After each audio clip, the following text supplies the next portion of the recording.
À la fin des années 60, BMW est à un tournant de son histoire. Après avoir reconquis le public avec la célèbre New Klasse, la marque bavaroise veut aller plus loin, beaucoup plus loin. Son objectif, rivaliser avec les géants du luxe, que sont Mercedes et Jaguar. Et pour y arriver, elle va créer une berline qui marquera à jamais son identité, la BMW E3.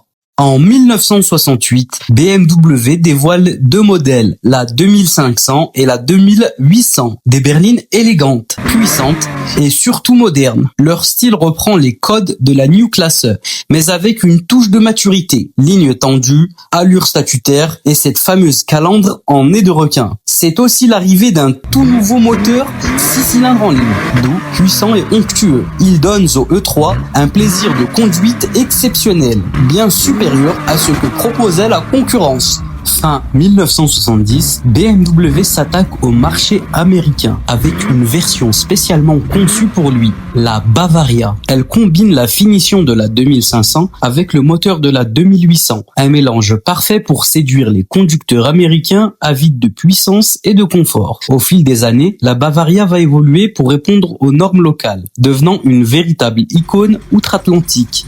En 1971, la gamme s'élargit avec la 3 litres S et la 3 litres SI. La première incarne le raffinement et la puissance, tandis que la seconde va encore plus loin avec un moteur à injection électronique. Une technologie avant-gardiste pour son époque. Puis, en 1973, au salon de Francfort, BMW dévoile la 3 litres 3L, une version allongée, plus luxueuse, plus ambitieuse. Avec elle, BMW n'a plus peur d'affronter directement Mercedes sur le terrain du prestige.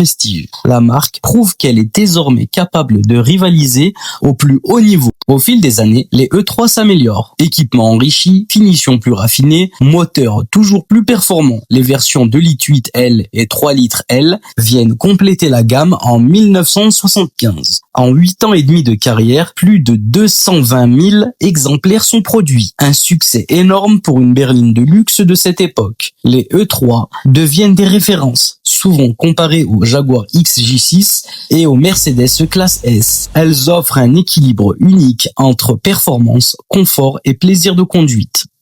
En 1977, la lignée E3 s'efface pour laisser place à sa nouvelle génération, la BMW série 7 E23. Mais sans les E3, cette série 7 n'aurait jamais existé. Elles ont posé les fondations du luxe à la bavaroise. Les BMW E3 ne sont pas juste des voitures. Ce sont les matriarches de la dynastie des grandes routières chez BMW. Des voitures qui ont prouvé qu'on pouvait allier prestige, sportivité et plaisir de conduite. Et ça, c'est tout l'esprit BMW.